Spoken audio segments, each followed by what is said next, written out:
ओम शांति। आज की मुरली का सार। एक बाप की याद से तुम्हें सुप्रीम बनना है तो भूले चूके भी किसी और को याद नहीं करना। प्रश्न है, बाप से कौन सी उम्मीद न रख, कृपा मांगने के बजाय अपनी मेहनत करनी है। उत्तर है, पुराने शरीर का कोई भी कर्म भोग है, देवाला निकला या बीमार हुआ तो बाप कहेंगे यह तो तुम्हारा अपना हिसाब किताब है। यह उम्मीद नहीं रखो कि इसमें बाबा कोई कृपा करे। अपनी मेहनत कर, योग बल से काम लो। याद से ही आयु बढ़ेगी, कर्म भोग चुकतू होगा। बाप जो प्राणों से भी प्यारा है, उनसे जितना लव होगा उतना याद रहेगी और कल्याण होता जाएगा। सुनते हैं मुख्य पॉइंट्स। पहली पॉइंट, बच्चों को खुशी होनी चाहिए। स्वर्ग का मालिक बनाने वाला बाबा, विश्व का मालिक बनाने वाला बाबा हमें पढ़ा रहा है। आत्मा की बुद्धि चली जाती है बाप की तरफ। यह है आत्मा का लव एक बाप के साथ। सवेरे सवेरे उठ बाबा से मीठी मीठी बातें करो। बाबा आपकी तो कमाल है, सपन में भी नहीं था। आप हमको स्वर्ग का मालिक बनाएंगे। बाबा हम आपकी शिक्षा पर ज़रूर चलेंगे, कोई भी पाप का काम नहीं करेंगे। बाबा जैसे पुरुषार्थ करते हैं बच्चों को भी सुनाते हैं। दूसरी पॉइंट, यहाँ तुम ईश्वरीय परिवार में बैठे हो, कितने बच्चों की संभाल होती है।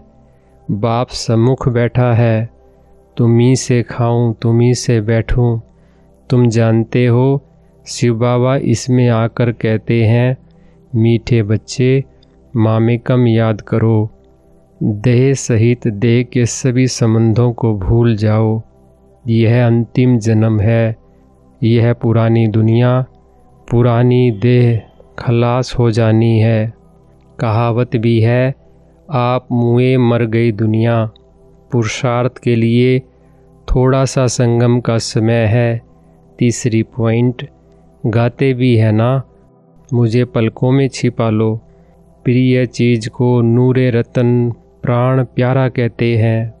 यह बाप तो बहुत प्रिय है, परंतु है गुप्त। उनके लिए लव ऐसा होना चाहिए जो बात मत पूछो। वह ज्ञान का सागर, सुख का सागर, प्यार का सागर है। ऐसे मोस्ट बिलव्ड बाप के साथ कितना प्यार चाहिए। बच्चों की कितनी निष्काम सेवा करते हैं। पतित शरीर में आकर तुम बच्चों को हीरे जैसा बनाते हैं। कितना मीठा बाबा है, तो बच्चों को भी ऐसा मीठा बनना है। कितना निरहंकार से बाबा तुम बच्चों की सेवा करते हैं, तो तुम बच्चों को भी इतनी सेवा करनी चाहिए। चौथी पॉइंट, मुख्य है ही याद। इससे तुम्हारी भविष्य के लिए बहुत भारी कमाई होती है। कल्प कल्पांतर यह कमाई काम आएगी। बड़ा धैर्य, गंभीरता, समझ से याद करना होता है। मोटे हिसाब में तो भल करके यह कह देते हैं कि हम बाबा को बहुत याद करते हैं, परंतु एक्यूरेट याद करने में मेहनत है। जो बाप को जास्ती याद करते हैं उनको करंट जास्ती मिलती है, क्योंकि याद से याद मिलती है।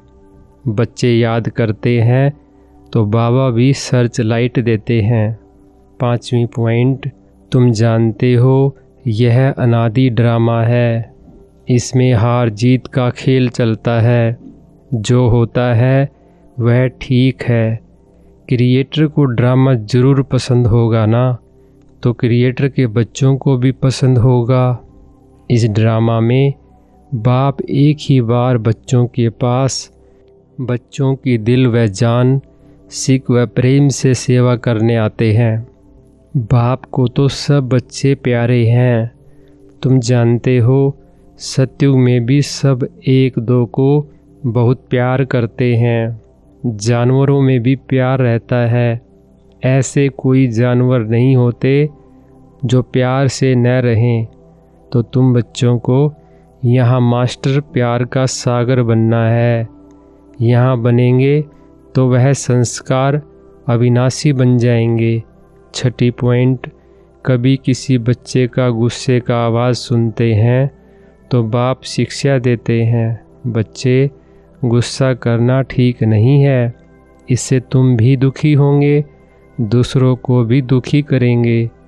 बाप सदा काल का सुख देने वाला है, तो बच्चों को भी बाप समान बनना है। एक दो को कभी दुख नहीं देना है। वह एक ही साईं बाबा भोलानाथ शिव बाबा है। नाम ही है भोलानाथ। भोली भोली कन्याओं माताओं पर ज्ञान का कलश रखते हैं, उन्हों को ही विश्व का मालिक बनाते हैं। 7वीं पॉइंट, कई बच्चे इन बातों को अच्छी रीति समझते नहीं हैं। सच्चा सच्चा अपना चार्ट बताते नहीं हैं।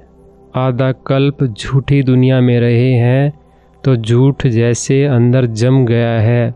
सच्चाई से अपना चार्ट बाप को बताना चाहिए। कईयों को सच बताने में लज्जा आती है। यह तो झट सुनाएंगे कि इतनी सर्विस की, इतनों को समझाया, परंतु याद का चार्ट कितना रहा वह सच नहीं सुनाते हैं। याद में न रहने कारण ही तुम्हारा किसको तीर नहीं लगता है। ज्ञान तलवार में जोहर नहीं भरता है। 8वीं पॉइंट, कोई कहते हम तो निरंतर याद में रहते हैं। बाबा कहते वह अवस्था है नहीं। निरंतर याद रहे तो कर्मातीत अवस्था हो जाए, ज्ञान की प्रकाष्ठा दिखाई दे।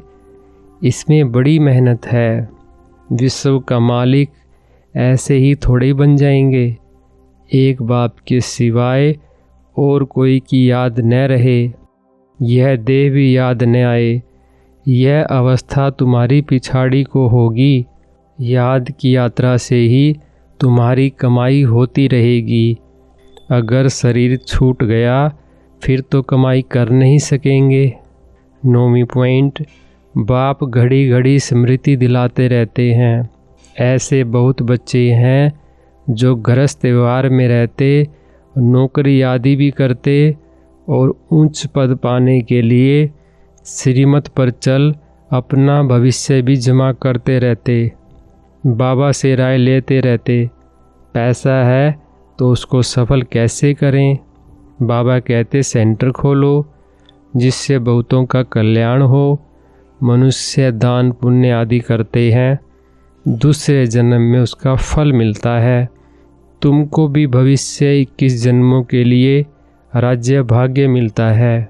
तुम्हारी यह नंबर 1 बैंक है, इसमें 4 आना डालो तो भविष्य में 1000 बन जाएगा। पत्थर से सोना बन जाएगा। तुम्हारी हर चीज़ पारस बन जाएगी। 10वीं पॉइंट, बाबा तुम बच्चों को कितना ज्ञान श्रृंगार कराए सतयुग के महाराजा महारानी बनाते हैं। इसमें सहनशीलता का गुण बहुत अच्छा चाहिए। देह के ऊपर टू मच मोह नहीं होना चाहिए। अपनी चलन को सुधारना है। जास्ती तमन्नाएं नहीं रखनी है। योग बल से भी काम लेना है।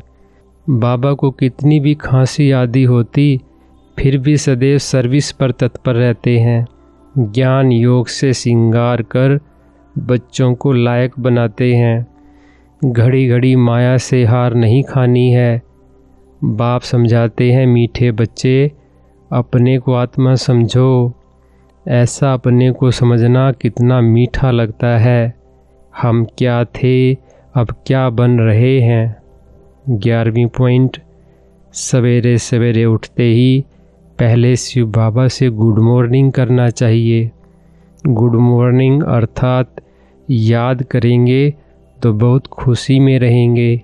बच्चों को अपने दिल से पूछना है, हम सवेरे उठकर कितना बेहद के बाप को याद करते हैं।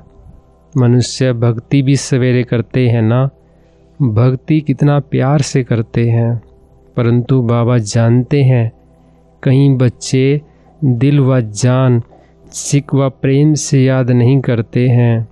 सवेरे उठ बाबा से गुड मॉर्निंग करें, ज्ञान के चिंतन में रहें तो खुशी का पारा चढ़े। बाप से गुड मॉर्निंग नहीं करेंगे तो पापों का बोझा कैसे उतरेगा। वरदान है फॉलो फादर और सी फादर की महामंत्र द्वारा एक रस स्थिति बनाने वाले श्रेष्ठ पुरुषार्थी भव। विस्तार है सी फादर फॉलो फादर। इस मंत्र को सदा सामने रखते हुए चढ़ती कला में चलते चलो, उड़ते चलो। कभी भी आत्माओं को नहीं देखना, क्योंकि आत्माएं सब पुरुषार्थी हैं। पुरुषार्थी में अच्छाई भी होती और कुछ कमी भी होती है, संपन्न नहीं। इसलिए फॉलो फादर ने की ब्रदर सिस्टर।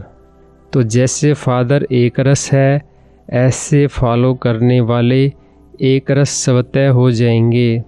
स्लोगन है पर चिंतन के प्रभाव में न आकर शुभ चिंतन करने वाली शुभ चिंतक मणि बनो। अच्छा, ओम शांति।